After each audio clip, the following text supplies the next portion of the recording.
Si prind I një fëmije me spektrin e autizmit, çfarë mund të thoni diçka për jetën tuaj personale? Si ka ndikuar kjo te ju? Tek djali im simptomat u paraqiten fillimisht ne kujtonim se është diçka tjetër. Ditën e dytë pas lindjes kishte si sulme epileptike që zgjatën prej 15 deri 20 sekonda. Dhe ditën e tretë pas lindjes u nda nga gjiri I nënës dhe u transferua në repartin intensiv tek fëmijët në klinikën universitare të Shkupit.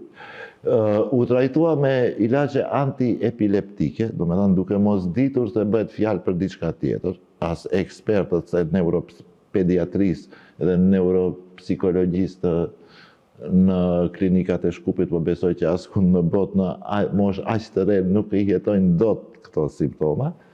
Dikur në moshën 18 muaj që u normalizu kjo situatë, filloi të tregonte me gisht, filloi të kishte funksionalitetin, do me thënë, mbas një periudhe, mbas moshës 18-20 muajshe, e gjithë kjo u ndërpre dhe filloi të ketë ato sjellje tipike që janë për autizëm.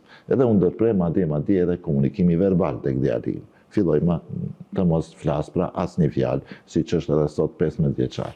Kjo është një ngarkesë e madhe për prindërit, do kisha thënë, sepse këto fëmijë nuk bëjnë gjumin e natës si duhet. Domethënë, ekzistojnë periudha të gjata, për shembull deri në moshën 7, 8, 9, 10 vjeçë, kur ata akoma jetojnë me të ashtu quajturin sistem lunar të hënës, domethënë nuk dinë kur është ditë, kur është natë, ashtu siç nuk dinë një foshë deri në 10-11 muajshe. Duhet sidomos nëna të kujdeset me të, pasi fëmia është emocionalisht I lidhur me nënën. Do kisha thënë edhe me babën, sepse roli I prindit mashkull paraqitet më vonë tek fëmia. Përveç pagjumësisë që prindët e kanë, do kisha thënë me muaj të tërë janë pa gjumë, sepse ato fëmijë nuk flejnë. Djali im ka ndodhur që të mos flej 56 orë pa pushim, do me thënë ndodhin këtë vetë se është hiperaktiv, duhet kurdoherë të ketë një I rritur pranë tij, që mos të lejoj të ikë nga kontekstet sociale, sepse ka fëmijë të cilat ikin edhe nuk I gjen më. Në rast se prindi nuk është afër tij edhe nuk kujdeset. Domethënë nuk kanë një koncept të caktuar për hapësirën edhe konventat sociale. Do kisha thënë se tek fëmijët me autizëm problemi më I madh është konceptualizimi I hapësirës dhe kohës.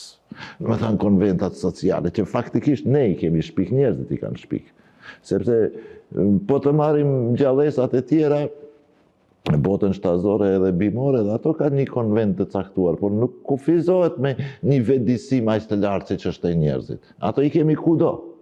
Edhe një person me autizëm thjesht nuk don të jetë pjesë e këtyre konventave sociale që I ka saju njeriu. Dhe problemi më I madh është I kuptojmë këto persona. Problemi më I madh është se ne nuk I kuptojmë mesazhet e tyre. Ky është problemi më I madh, se nuk jemi në gjendje t'i dekodojmë. Vetëm prindët e një personi të caktuar mundi në një mas t'i kuptojmë mesazhet se çka deshi të thotë ky fëmijë, çka deshi me porosinë e tij, çfarë kërkesash ka. Këto fëmijë na duken sikur janë agresiv, po nuk janë kur agresiv. Ato I kanë kërkesat dhe ankesat e tyre, siç I ka çdo fëmijë tjetër, por I shprehin në mënyra të ndryshme.